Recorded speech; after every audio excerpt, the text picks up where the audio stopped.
Chapter 90, Findings by Sight. Sir Deweyville's bedroom was larger than the living room and dining room of Klein's house combined. It was partitioned into a place for a bed, a living space, a changing room, a bathroom, and a study desk and bookshelves. The furnishings were exquisite, and the details were extravagant. But to Klein, the light seemed dimmer and the temperature was several degrees colder than the outside.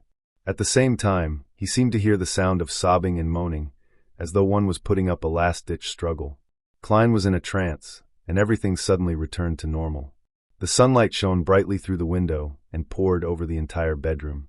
The temperature was reasonable, neither too high nor low. The surrounding policemen, bodyguards, and butler were quiet. No one spoke. He looked sideways at the classic yet luxurious bed. He felt there were pairs of blurry eyes lingering in the shadow, like the moths that fearlessly stayed around gas lamps. Taking a few steps closer, Klein lost the earlier images from his spirit vision. Not a standard wraith or an evil spirit. What is it exactly? Klein frowned and recalled the mysticism knowledge that he had been learning all this time. From what he had seen, the mission would have been easy if it was passed to a corpse collector, gravedigger, or spirit medium. It was obviously not within his domain of expertise. Holding back his urge to use divination as an investigative approach, Klein looked around slowly to look for other traces to confirm the few guesses on his mind. "Inspector," Sir Deweyville hesitated and asked, "did you discover anything?" "If it were that easy, I believe my colleagues wouldn't have waited until now," Klein replied, glancing at the philanthropist subconsciously. Just as he planned to retract his gaze, he suddenly saw that there was a faint white human figure reflected behind Sir Deweyville in the mirror behind him. No, there were many figures overlapping each other, resulting in a white, distorted figure. The figure flashed by, and Klein seemed to hear faint sobbing. Phew! He let out a breath to ease his nerves, having almost drawn his gun out of fright. Heightened spiritual perception with spirit vision will one day scare me senseless. Klein tried relaxing his tense nerves by joking around before redirecting his focus back onto Sir Deweyville. This time, he saw something different. Now that he was in the bedroom, Sir Deweyville had a faint and twisted figure shimmering around him. It even dimmed the lighting of that area. Every flash was accompanied by an illusionary cry and moan that could hardly be detected by an ordinary person. Hardly audible for an ordinary person under ordinary circumstances? Is it because it's daytime? Klein nodded as he thought. He had an initial judgment for this case. It was resentment that was haunting Sir Deweyville. It was the remnant spirituality that resulted from unresolved emotions before a human's death. If such feelings of resentment stayed in this world over a period of time, they would become a terrifying, wrathful spirit after becoming stronger. However, Sir Deweyville was a famous philanthropist. Even Benson, who was a picky person, was in awe of him. Why would he be bogged down with the resentment of the dead? Is he actually two-faced? Could it be the means of a beyonder with nefarious intentions? Suspiciously, Klein guessed the possibilities. After some thought, he looked towards Deweyville and asked, "Honorable sir, I have a few questions." "Please ask." Deweyville sat down wearily. Klein organized his thoughts and asked, "When you leave here to go to a new place, such as the village or Backland, do you temporarily get at least half a night's worth of peace before the situation resumes and gradually worsens? Even when you sleep during the daytime, are you able to hear moaning and sobbing sounds?" Deweyville's half-closed eyes suddenly widened as his deep blue eyes were suddenly beaming with hope. "Yes, did you find the root of the problem?" Only then did he realize that due to his extended period of insomnia and his poor mental state, he had completely forgotten to inform the police about such an important clue. Seeing that Klein's question had uncovered something useful, Inspector Tolley relaxed. He knew that the Nighthawk had found a clue. Sergeant Gate was surprised and curious too. He couldn't help but look closely at the psychological expert Klein. It coincided with the traits of gradual entanglement and the feature of accumulation. Having received the feedback, Klein had basically confirmed the cause. Then, he had two ways of helping Sir Deweyville to shake off the burden. One was to set up an altar directly around the man and remove the resentment of the dead entirely using ritualistic magic. The second option was to use other mysticism measures to find the root of the problem and solve it from there. Taking into consideration the rule of preventing commoners from learning of beyonder powers to the best of his abilities, Klein planned on first attempting the second method. Only if it failed would he pray to the goddess. "Sir, yours is a psychological illness, a mental problem." He spoke nonsense with absolute seriousness while looking at Deweyville. Sir Deweyville knitted his brows and asked in reply, "Are you telling me that I'm a mental patient, that I need to enter an asylum?" "No, nothing that serious. Actually, most people have psychological problems to one degree or another," Klein casually comforted him. "Please allow me to introduce myself again. I am a psychological expert from the Ottawa County Police." "Psychological expert?" Deweyville and his butler looked at Inspector Tolley, who they were familiar with. Tolley nodded seriously and confirmed that it was true.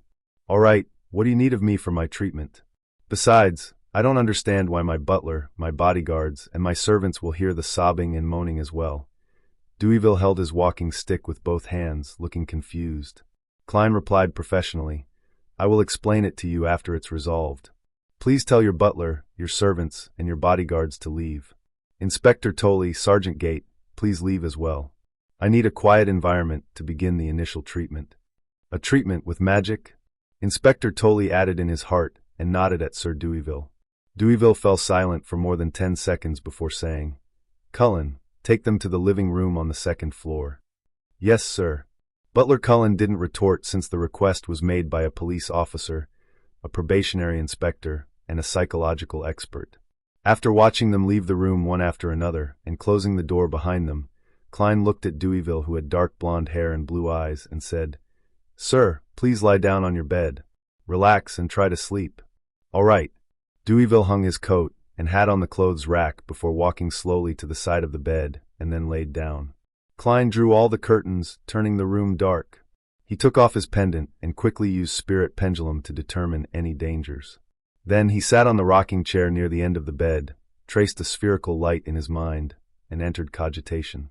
He allowed the world of spirituality to extend before his eyes. Then he leaned against the back of the chair and fell into a deep sleep, allowing for his astral projection to make contact with the external world.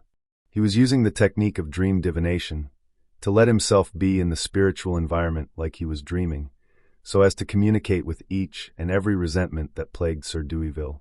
Only communication would be able to give him an answer and solve the problem. Whoosh, whoosh, whoosh. A sad sob reverberated in Klein's ear, and he saw that the white translucent figures were floating around him. A painful groan echoed as Klein, who barely regained his mental processes, extended his right hand and touched one of them. Suddenly, the figures swarmed at him like moths darting toward a fire. The image before Klein's eyes suddenly turned blurry, and his brain seemed to be cleaved into two. Half of his mind was calmly observing while the other half saw a mirror.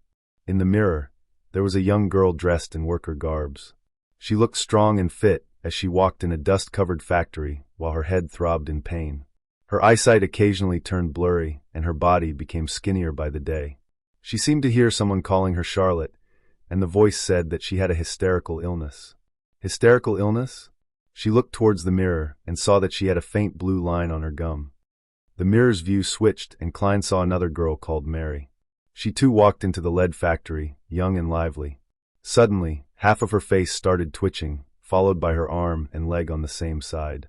"You have epilepsy," she heard someone say while her whole body was convulsing.